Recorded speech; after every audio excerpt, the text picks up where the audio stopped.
I have been looking forward to this for several weeks now. Back when I talked to Cameron, my friend Cameron Northworthy, and asked him if he could recommend someone out there who could join us and talk about flow, he recommended Mae.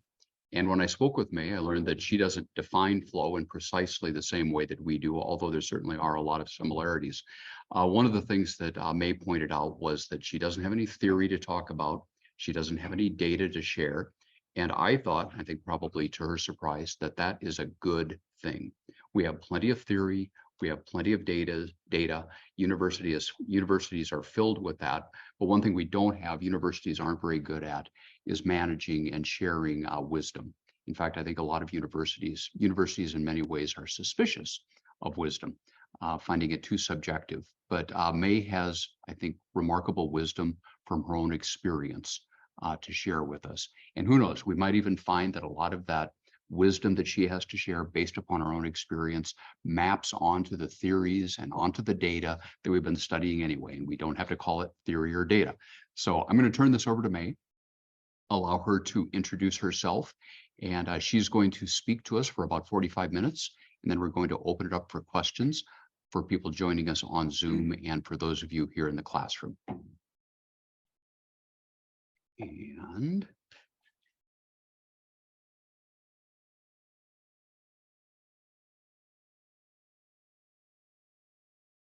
right, Mae, go ahead. All right. Let me put everyone on gallery view. Okay. Thanks for the intro, Gary, and good morning and good evening to all of you. It is my absolute delight and honor to get to share with you this morning a piece of my story and some of the lessons, many of the lessons that I've learned along the way. So can I just ask that for those of you who are logging on Zoom, if at all possible, can I please invite you to turn your cameras on? Because I always love to see who I'm speaking to, if at all possible. And then later on for Q&A, if you don't want to be in the recording, then you can always turn your cameras off then. Thank you so much. I really appreciate that. Excellent. Thank you. It makes all the difference for me. Yay. Thank you. Thank you. Okay, great. Wonderful. Okay, so I'm going to begin with a quick intro of myself. My name is Mae Yoshikawa. I am born and raised here in Tokyo, Japan. I like to say that I look Japanese, I speak American English, but I found my heart in South India. Let's see, a large part of my life has been dedicated to the practice of yoga, largely in the tradition of Ashtanga yoga. I started meditation through yoga and mindfulness. And I'm going to rewind a little bit today and go back to speak a little bit about why I got into yoga at all. Because 20 some years ago, when I first started yoga back in 2001, yoga wasn't a thing like it is now, especially in Japan and in Asia. If anything, because Japan had suffered one of its worst domestic terrorist attacks in 1995 that was carried out by a cult named Om Shinrikyo cult. Yoga in Japan had suffered tremendous reputational damage. Even though the cult wasn't directly related to yoga in any way, it was just something that was very difficult for people to take here. But on the other hand, so my mother is half American and half Japanese, and due to my upbringing in international school, I can always research and learn through the English medium. So rather than having exposure only to Japanese media, I could educate myself and learn things through the English medium. And so let's see, I was in my third year in university at 21 years old when I started yoga. Now, when I started yoga, I started from a very deep, dark place. And that's because, let's see, in 1997, when I was 17 years old, and my mother was 47 at the time, me being the youngest of 4 siblings, my mother developed a very rare neurological disease. and the right hemisphere of her brain started to shrink. Now, my mom, like I said, was half Japanese and half American. And on top of that, she was a lefty.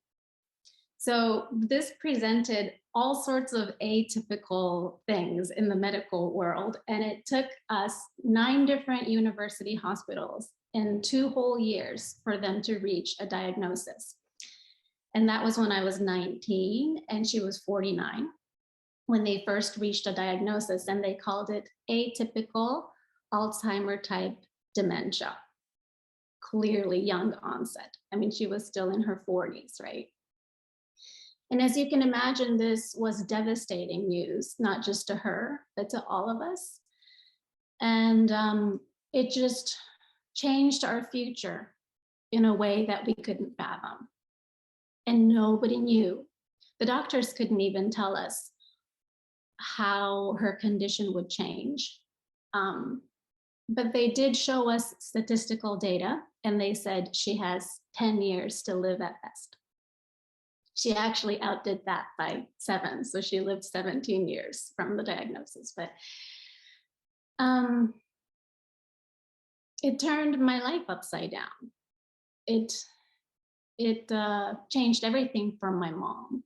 And her condition was such that some of her initial symptoms were a misrecognition of 3-dimensional features. So for example, if she was thirsty and there was a glass of water in front of her on the table, she would reach for the glass and completely miss it. And then she lost short-term memory first and eventually long-term memory too.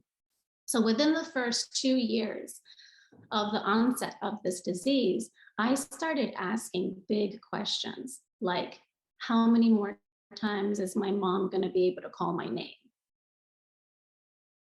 How many more times is she going to remember me? And if she can't call my name, and if she can't remember me, and if she can't look me in the eyes to speak to me, who is she, my mom? And who am I to her? And these big questions in my late teenage years haunted me in a way that it just started to eat at me. I hated her. I hated the world, and I hated the disease. I hated the medical world for not being able to help us. I hated the government for not having the right systems of support, to be able to assist us and my family on our way. And the repetitive, haunting narrative in my mind at that time was, why? I mean, it was a tormenting, screaming, but a never spoken, just in my mind, why? Why mom? Why me? Why us? Why now? Why this? Why?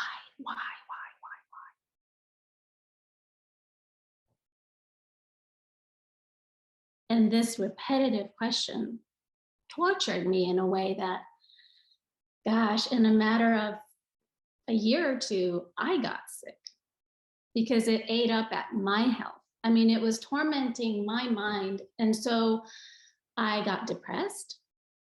I had terrible insomnia. I didn't know how to ask for help. And if I went to a doctor, which I did on a couple occasions, but I had major trust issues with them because of everything that I had gone through with my mom. And so when they prescribed to me antidepressants and sleeping pills, it just wasn't so easy for me to take. Now, I want to tread with caution here because I have nothing against people who need to medicate themselves for some of these conditions, and each decision is each person's choice. So I really want to be respectful of that. But for me at the time, I felt like it would be missing the point. I felt like I wouldn't be getting at the root cause of my depression and the root cause of my insomnia if I just glazed over the symptoms and just went with the medication. And so I was in pain. I was hurting and I wasn't well. And a couple of years of that, I realized that if I didn't really start to take care of myself, it wasn't just going to be my mom's health that was deteriorating. And it was really going to eat up at my life too. And my life was just starting, right? I was just getting out of university and I was just getting started. And so it was from this dark place that I researched and came across yoga. Now it's kind of a joke now because the funny thing is that I actually looked for Pilates first, but because I was so desperately in need of anything that was going to make me feel better, any kind of health method that was going to make me feel better. And one summer, I went with my boyfriend to attend a wedding where I met this woman who seemed very healthy and very fit, but she wasn't like bulky, you know, she was just very slender and very fit. And I knew when I saw her that she must be doing something for her health that's working. So I'm not such an extrovert, but I went up to her, I wrung up the courage to go up to her and I asked her, what kind of training do you do? And she said, I do Pilates 3 times a week. And I was like, what? Like I had never heard of Pilates before. This is back in 2000, yeah. And Pilates hadn't entered Japan, period. So, you know, this is some time ago. But the way that she described Pilates to me, she said, oh, it's similar to yoga, but in Pilates, we use tools and stuff. So that summer, I looked everywhere for Pilates, but I couldn't find it because it hadn't entered Japan yet. And then I remembered that she said that Pilates was similar to yoga. So I had to expand my research and went for the yoga studios. And at the time, there were only 3 yoga studios in all of the Tokyo metropolitan area. But I found a teacher that I could work with. And more importantly, the method that he was teaching, this traditional method of Ashtanga yoga, which synchronizes breath with movement and attention, was something that worked wonders for my health. And when I say wonders, I mean to say that my first yoga class in my entire life, after 10 minutes, because it was so hard, I couldn't keep up for longer than 10 minutes. And my teacher actually came to stop me, like, this is enough for the day, so go ahead and lay down and rest. I almost fell asleep. But for a struggling insomniac, to be on some random yoga studio floor with other people's heavy breathing around me on this rental mat and about to fall asleep is nothing short of a miracle. So I got up from that experience of my first time yoga lesson thinking, whoa, this works. Something works. And so as poor as I was as a student at the time, I just took up whatever little money and savings and work wages I could gather. And I just kept going to the next yoga class and the next yoga class and the next yoga class. Eventually, because I can be a geek sometimes, I researched my teacher's teacher, and I learned that my teacher was one of the foremost teachers in Japan who was studying at the founding school of Ashtanga Yoga in South India. So a couple of years later, I decided that I would also go to India to learn from my teacher's teacher. So since 2004, I kept a house actually in South India to study at the feet of the guru, as they say. Eventually down the road, I became the first Japanese woman to be authorized by the founding school of Ashtanga Yoga in South India. More recently, this has led me to my association with the sports brand Adidas. So I've been a global ambassador for Adidas since 2015. I'm also the founder and teacher at my online wellness service, Veda Tokyo, where we offer more than 100 like yoga, wellness, Zen, and like cooking and all sorts of wellness content. And I kept the studio in the fashion district in central Tokyo for some 10 years, but ever since January 2021, my whole service has been online. So that's kind of the chunk of what I do and who I am. But let me go back to that question that was haunting me, the why? Because it didn't just stop. And as you can imagine, I couldn't get a satisfactory answer to the question why. But when I started yoga, yoga gave me a method to observe my breath in synchronous movement with the body. It means that I'm constantly watching, what am I doing when I'm breathing in? What am I doing when I'm breathing out? How am I stretching when I'm breathing in? How am I stretching when I'm breathing out? And then you begin to notice, where am I stuck? Where am I stuck? Where am I stuck? Right? And similarly, because I started meditating soon after my yoga practice. So every day would just be like, breathe, yoga, meditate, breathe, yoga, meditate, right? And I also began to change my diet and all sorts of things. I started to change my entire lifestyle. But through meditation, I became aware of the thoughts that were going through my mind.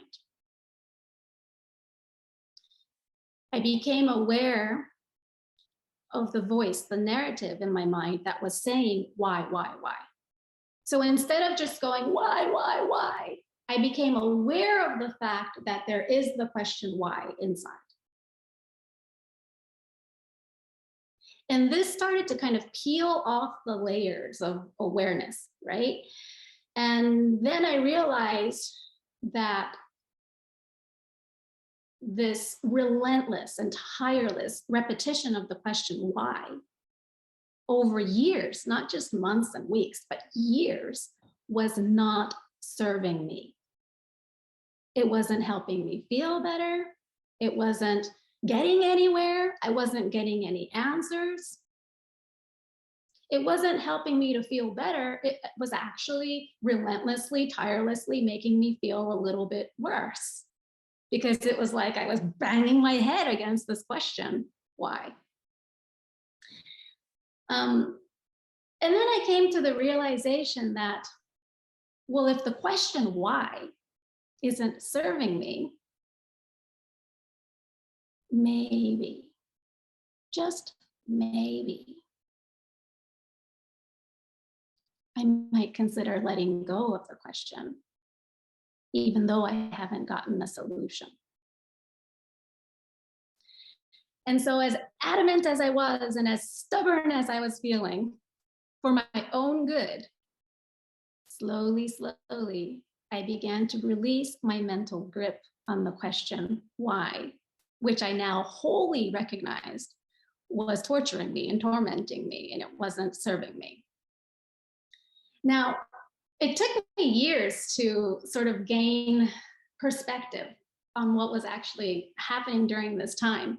But I realized later that the question wasn't why. Because, if you gain any perspective, if anybody would have come up to me at that time and asked me, why not? Why not you? Why not your mom? Why not this disease? Why not now? And would it be more permissible if it was somebody else's mom? Would it be more permissible if she was 90 versus if she was 49? Would it be more permissible if it happened to somebody else in another country, in another culture, and if it wasn't you? Ooh, those are other questions to ask. But those questions never crossed my mind at the time because I was subjectively in my own health. But as I stepped back and gained perspective, I realized that the question, why, was not the right question to ask at the time. And so I'm guessing that many of you have heard of this phrase by Albert Einstein, which I'm going to screen share here. He said that no problem can be solved from the same level of consciousness that created it. So you can imagine that when I was asking why, and I kept banging my head against my situation, I was so stuck in the same level of consciousness that was seeing the problem. I was so problem focused that I couldn't for the life of me shift to a solution. Okay, thanks for the screen share. Now, you gotta ask, how then, when you catch yourself banging your head in the same level of consciousness with the same person or with the same problem or with the same question, when you catch yourself in that moment, how then do we rise to a different level of consciousness? And this is where I want to talk about meditation. Because what is meditation, right? I mean, I teach meditation every week now, and it never fails to stay fresh for me, because whenever you're talking about meditation, whenever you're talking about the mind, I mean, you've got a whole multitude of layers and aspects, and it's the potential there is infinite. But whenever you approach, well, let's see, for the very, very beginner, I often describe meditation as just sitting. Just sit and observe. Now, one of two things happens for the beginner when you just sit and you observe. I'd say 80% of the people just get fidgety and they want to get up and they want to go somewhere, or they want to itch their back, or they want to start thinking about things, or they want to start thinking about tomorrow or worrying about yesterday, or they want to move, whether in the mind or in the body, they want to move. Right? And the other group of people, when they're just sitting and they're supposed to be just observing, but they start to relax and they get sleepy, and they're supposed to meditate, but they fall asleep. So usually it's, for the beginner, it's one of these two things that happens when you try to meditate. And this isn't a bad thing. It just goes to show where our culture is at. We live in such a fast-paced hustle culture that we have been trained and conditioned to move, go get this, go get that. You create your to-do list, you finish this, you do that, you hustle there, you go get that, you go achieve that, you go accomplish that, and then you evaluate that and you do it again. I mean, it's endless, right? So of course, if you just sit, you can make your body just sit, but the momentum is going to be there. So in your mind and even in your body, in your nervous system, you're going to want to move. It's going to take a little bit of retraining the nervous system and retraining the mind and retraining the body to sit still. Now, even the other option where you get tired and relax and you fall asleep, even that's kind of a product of hustle culture, because we've overexerted and exhausted ourselves that we just want to sleep. You just want to sleep and recharge. And at the very minimum, your body wants to sleep because your body wants to heal itself. The nervous system wants to reset itself. So it's just natural that if you would just give yourself 10 minutes to be still, your body's going to want to do one or the other. Okay. But as we continue to sit and retrain the mind and retrain the nervous system to just sit and observe,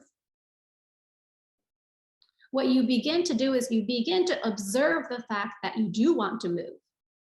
You begin to notice that, oh, I have this pattern of wanting to move, but I can change the setting here. I can observe that I want to move, but I can sit still, right? And so what meditation then eventually begins to do is that it begins to bring to the surface the patterns that are underlying your existence and your consciousness in your nervous system and also in your psyche.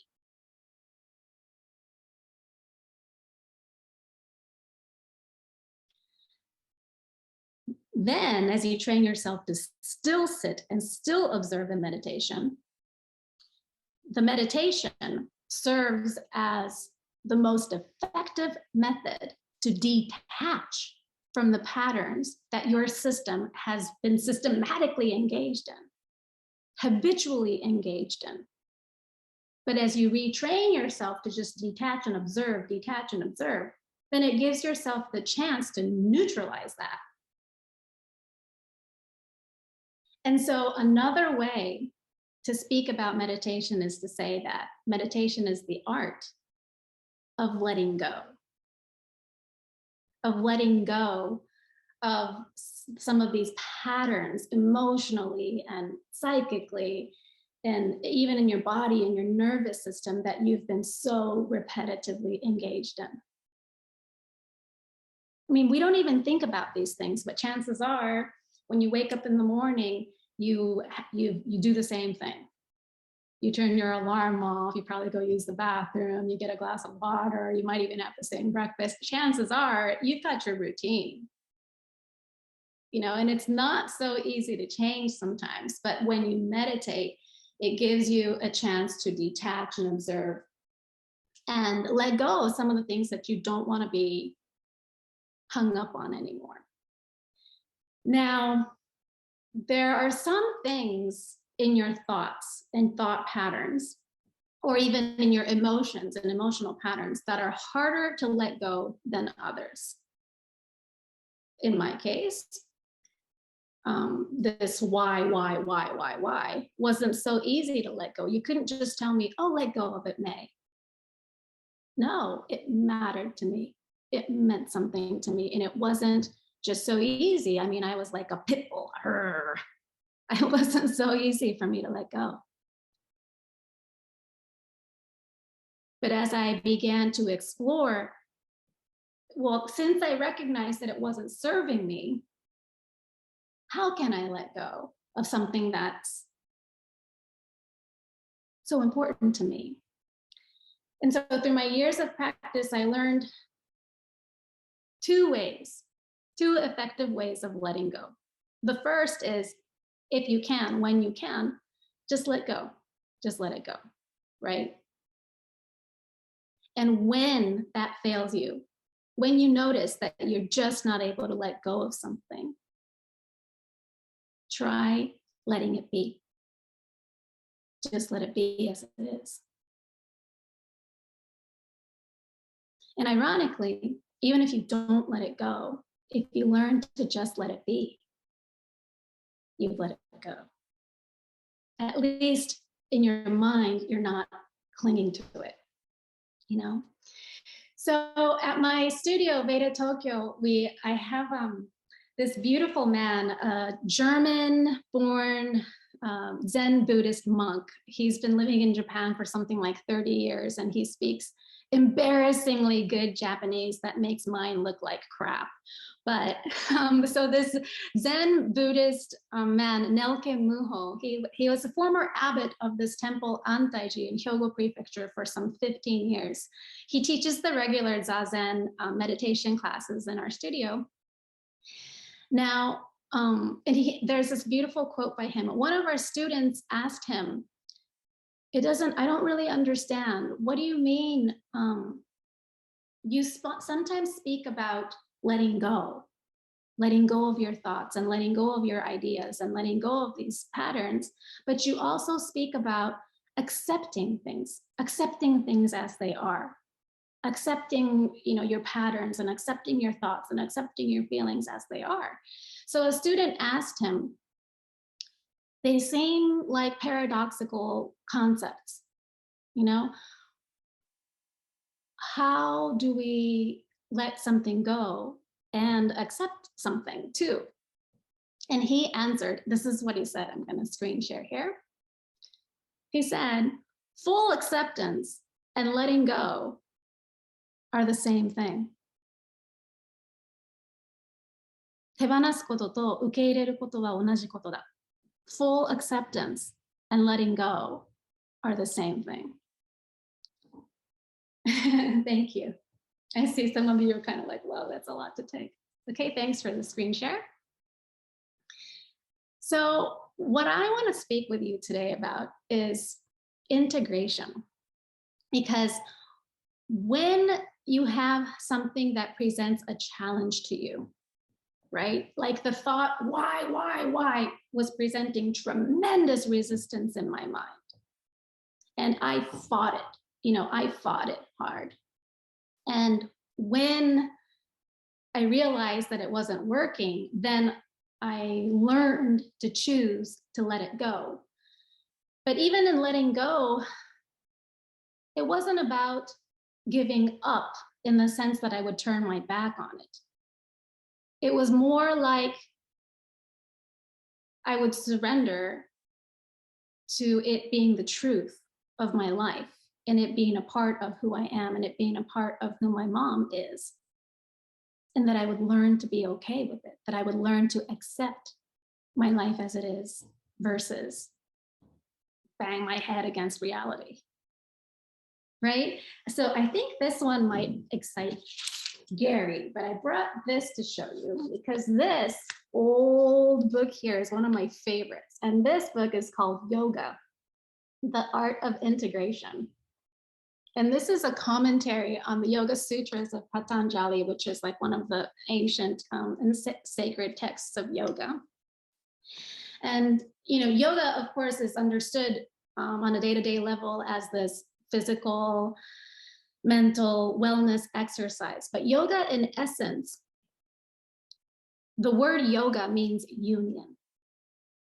It means bringing together. It means coming together.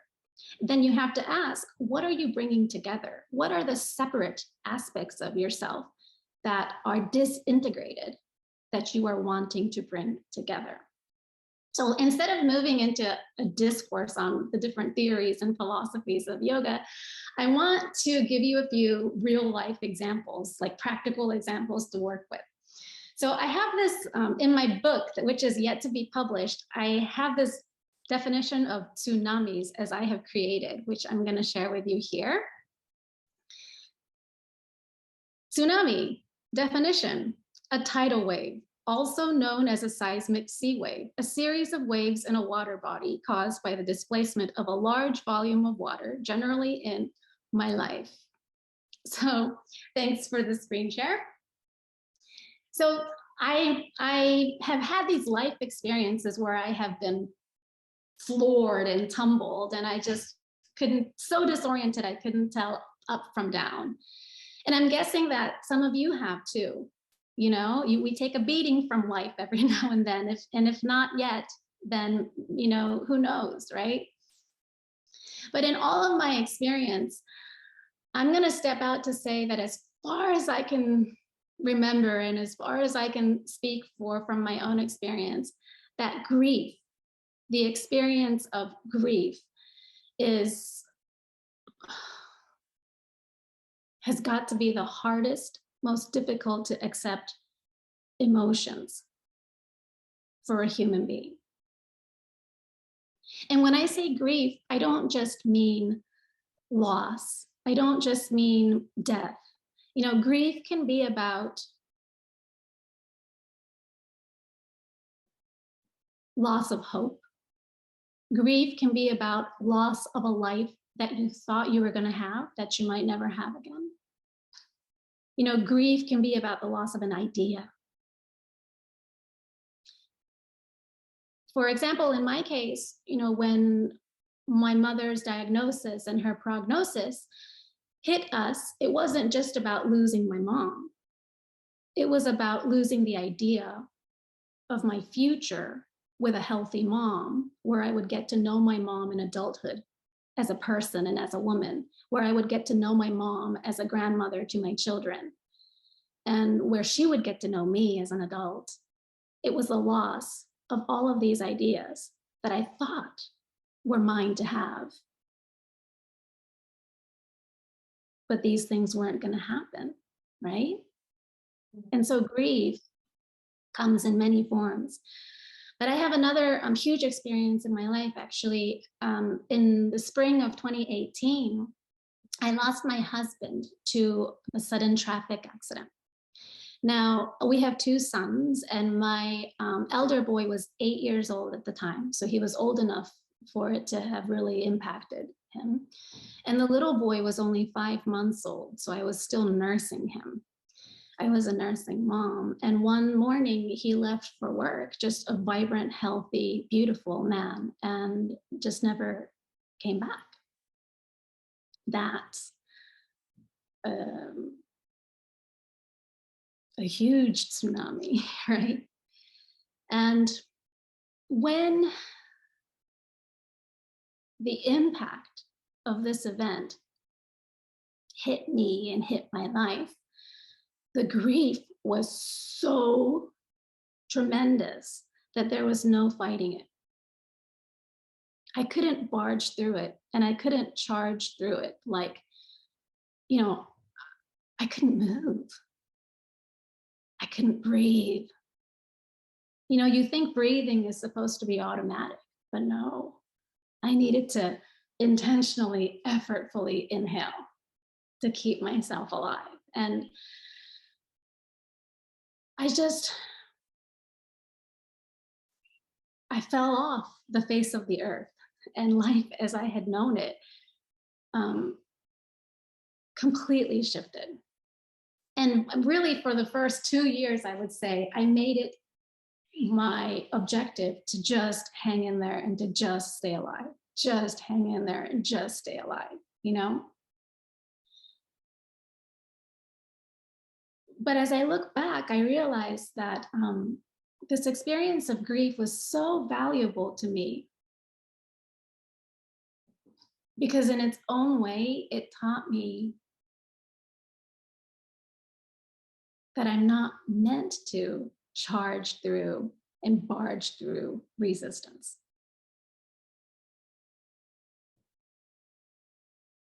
And it doesn't make us any less. It doesn't make us losers if we're not fighters. There are other ways of moving beyond resistance that's not necessarily barging through and charging through resistance. And in fact, barging through and charging through doesn't really work, right? It works until it does, and then it doesn't. And you realize, oh, this is too big, this is too much for me to handle, and I can't charge through this anymore. And so the grief taught me something beyond this very masculine approach to life, which was do, think, charge, and, get things done. It took me a long time, yes. But I learned to allow something that was so big. I mean, I couldn't do anything else but allow it because it was far too big for me to fight against. And in this way, in learning to allow things to be as they are, even to allow the experience of resistance, the experience of grief,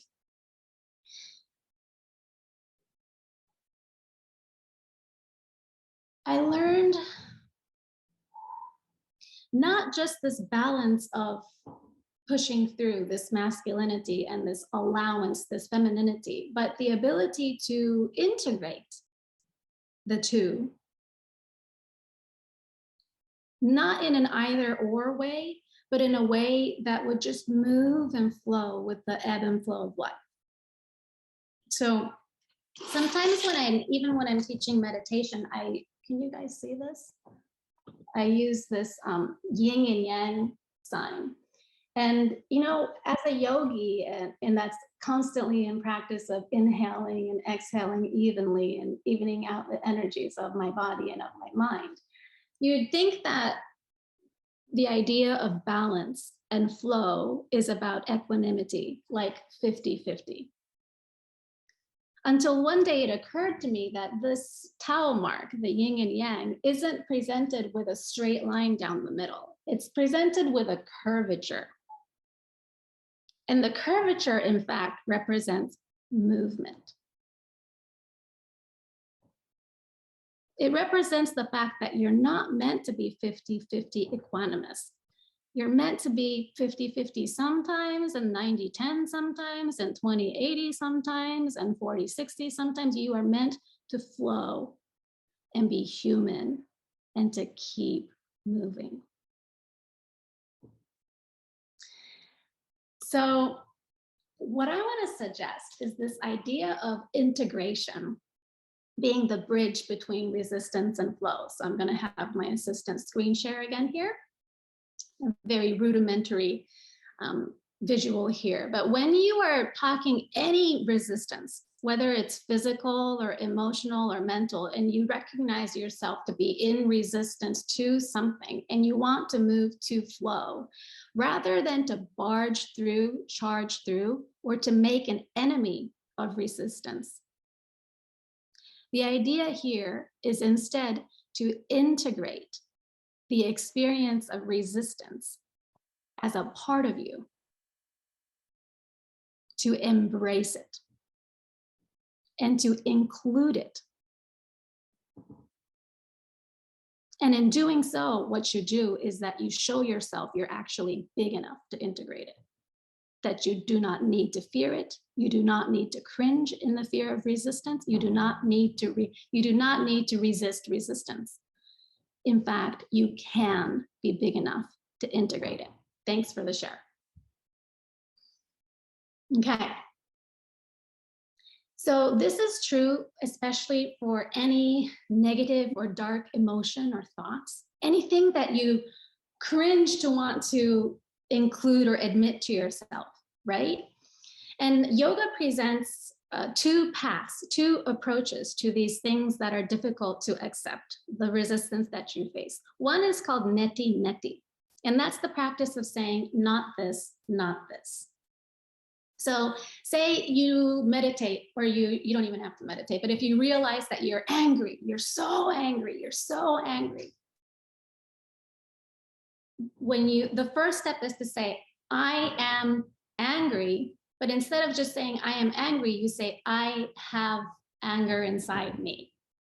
I feel the anger inside me, right? There you're peeling off a little bit of detachment, you're gaining a little bit of distance and a little bit of observation. And then in the practice of neti neti, you say, so therefore, I am not my anger. I am the one who is aware of my anger. Does that make sense?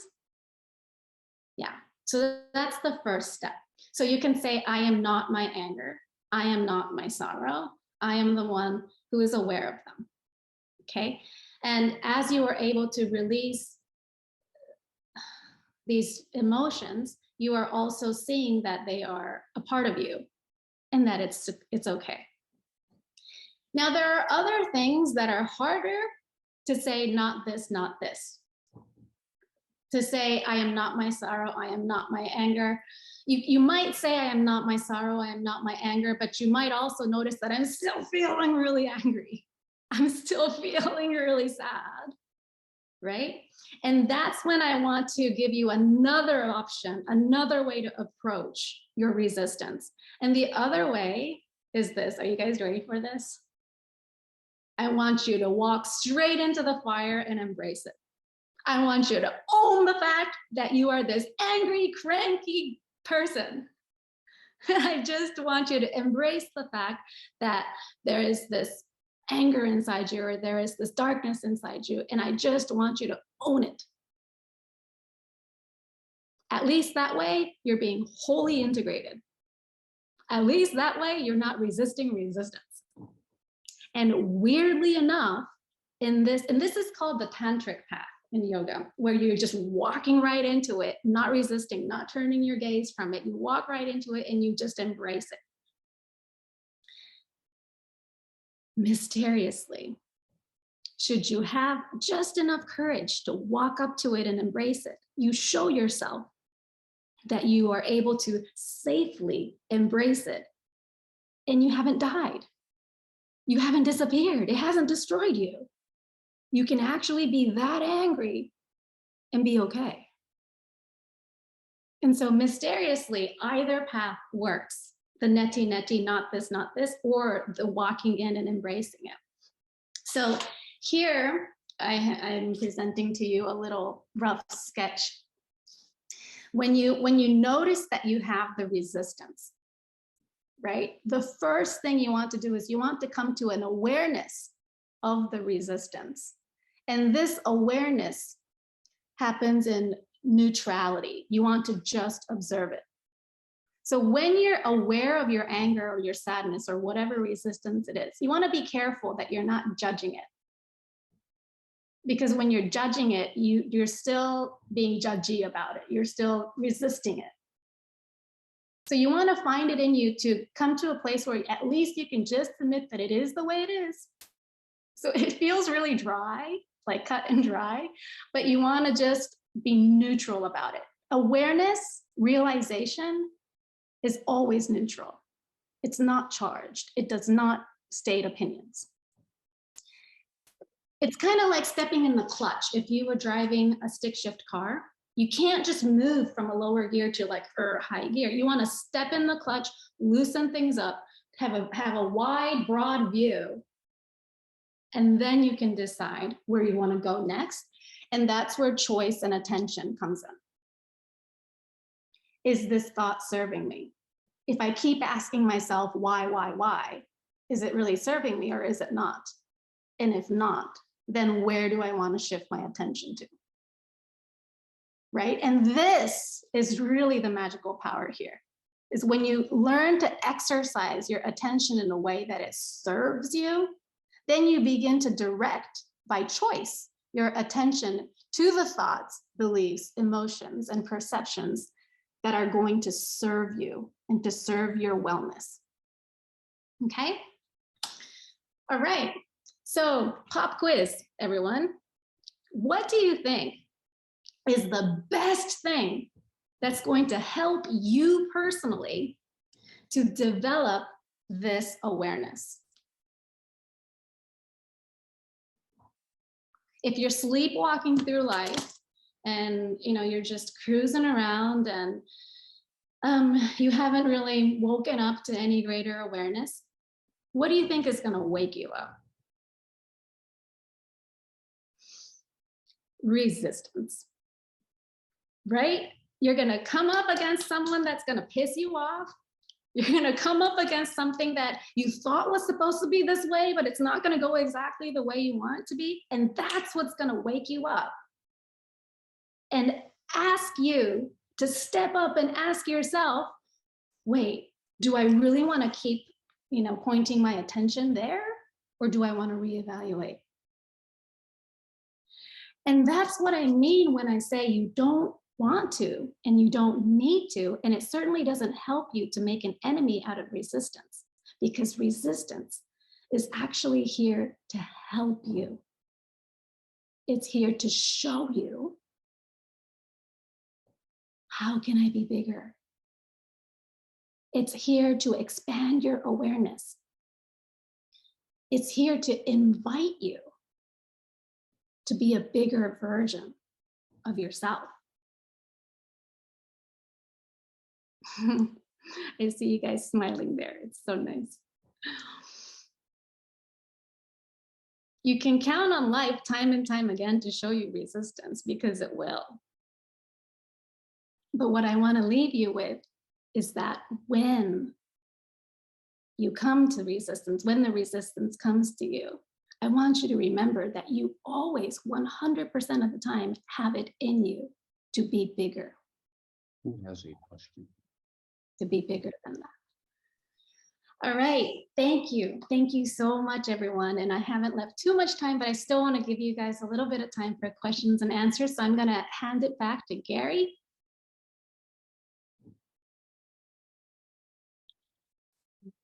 Oh, thank you. Thank you. That was an amazing 50 minutes, really just so much. I have many pages of notes here. But I want to use our remaining 7 or 8 minutes wisely and give those who are joining us here on Zoom an opportunity to ask any questions they may choose to ask. And we have at least one person here in the classroom who'd like to ask a question. But who on Zoom would like to ask a question or make a comment? Holly? Sure, go ahead and unmute yourself and please do. I had a question about like when you were talking about first starting out with yoga, the not moving. So when you notice it, when you get to that noticing, do you recommend writing it down or thinking about it so that you create that awareness, or just as it comes, you acknowledge it and then it's done? When you first begin meditating? Yes. Both approaches can work. And I want it to be kind of open enough so that, you know, if you're someone who likes to journal about it, that's something that could serve you. And if you're someone who just, you know, isn't a writer, then maybe that's not a path that you want to go down. But what I do really, really recommend is just a regularity of practice. So rather than say, oh, I'm going to sit for 30 minutes every Saturday, even if you decide to sit for 3 minutes on a daily basis, the regularity is what's going to give you the opportunity to pattern interrupt the habits that you've already got going, the conditioned patterns that you've already got going. So it feels really lightweight and really almost like bland in the beginning, but really all you need to do is just observe and notice. So you've already got the recipe. Does that help? Thank you. Yes, thank you. Who else on Zoom? We have time for another question or two, I'm sure.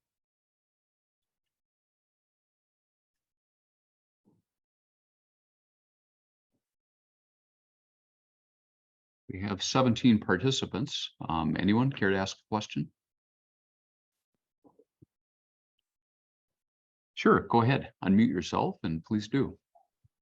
So how long it take you to like how long it take you to how long it take you to feel better? Like after when you do the meditation, how long it take you to know that it's improved? I'm going to give you 2 answers for that. One is immediate. When you let go of a thought or a repetitive pattern that's torturing you, like if I let go of the thought, why, that's torturing me, that's immediate relief. Because I was banging my head against something and I stopped, that's immediate relief, right? And I think the other bigger question that you're hinting at is how long has it taken me to really stabilize myself in a new pattern where I choose not to bang my head against myself anymore, right? And that's something that's, I want to say I had significant change after, say, maybe 3 years. And it's also just a continuous thing.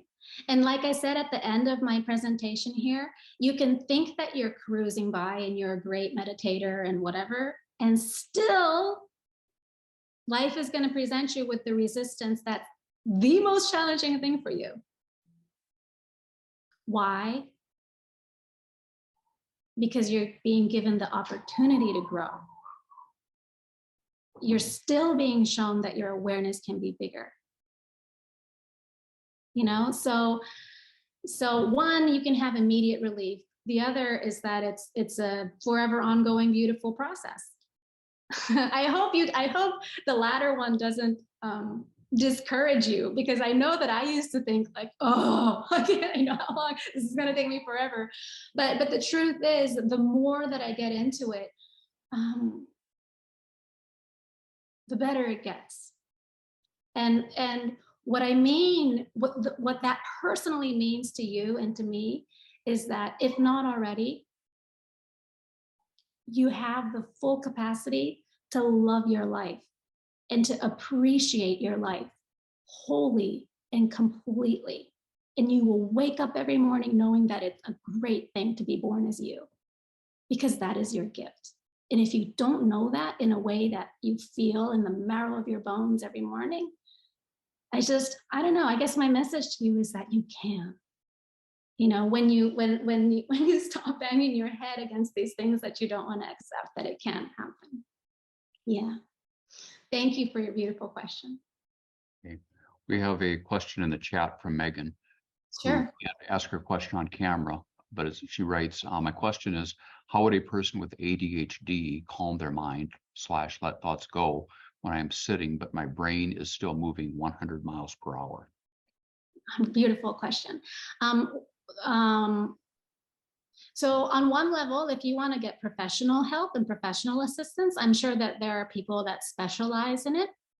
I'm not a specialist in particular for such cases, but what I can say is that there are many different ways to meditate, right? So while the classic sense of meditation is just to sit like in lotus position with your legs crossed and just sit and be for half an hour, you might want to try something like in my case, Ashtanga yoga was so helpful because it gave me a way to keep moving my body while I kept my focus only on my breath, right? So maybe you give yourself a singular task to focus on,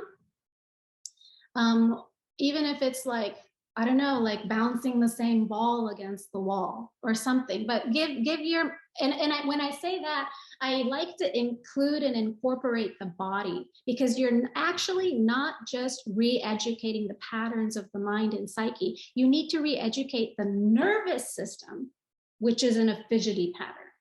So if you give yourself a singular task, even if it's like just taking a ball and bouncing it against the wall while you inhale and while you exhale, it forces you, and it forces your nervous system, your physical body, to keep engaged in the same action. And I wonder if that might be of a little bit of assistance for you. Cool. I hope that helps. That was so good. We're down to our last minute here, and I know that you need to go to your next appointment.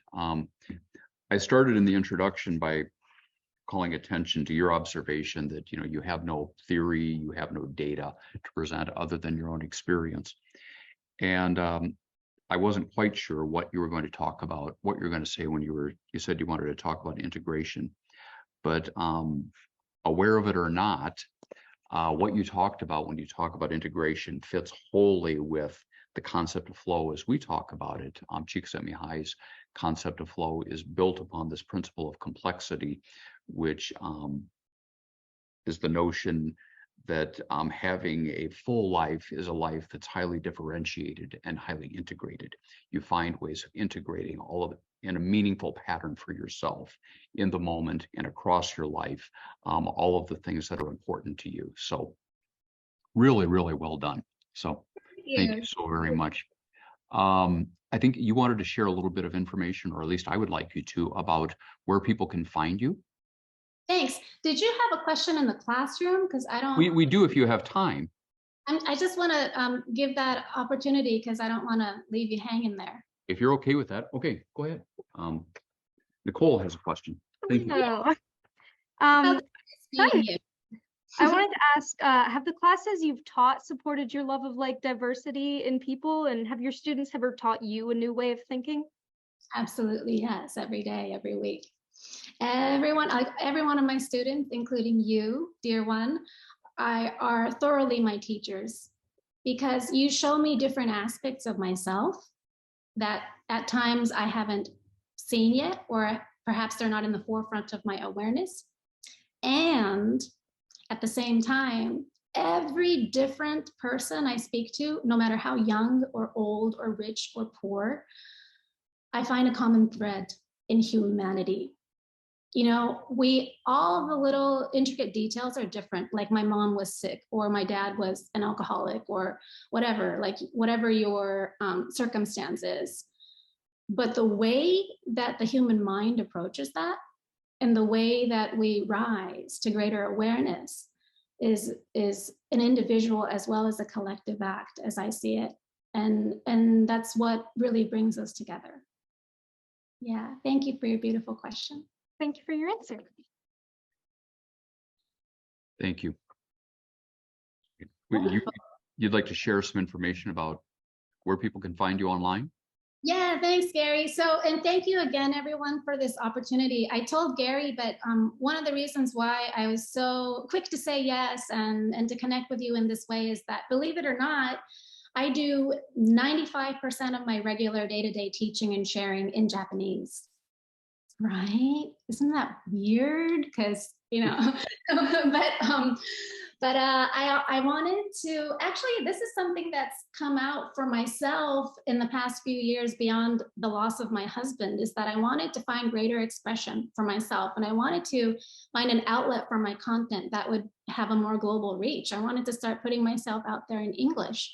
So this past fall, I started offering my meditation and mindfulness classes weekly. I offer them via Zoom, and I started offering them in English as well. So here in the chat box, we've punched in a couple of links for you to explore.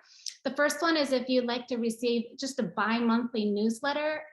It's obviously for free, and you can sign up here, and I will be sending you a letter a couple times every month. And my studio is called Veda Tokyo, VEDATOKYO.com. And our number of English offerings are limited, but it's a really reasonable offering. And so there's some yoga classes and meditation, mindfulness, and journaling program. If you'd like, please go ahead and explore this link. And contact us if you have any questions, and find me on Instagram. It's MaeYoshikawa. On Instagram, I'm usually trying to post in both English and Japanese, like meditation, mindfulness, life content, and I would so love to hear from you. So thank you so much, everyone. That's wonderful. And when will your next book be available? I'm working on that, but you will be the first to know once Well, I have. okay, all right. Well, one of the first. Okay, and we'll get the word out. Okay.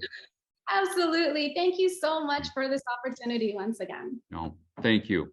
Thank you so very much. Thank you. Thank you. Bye, everyone.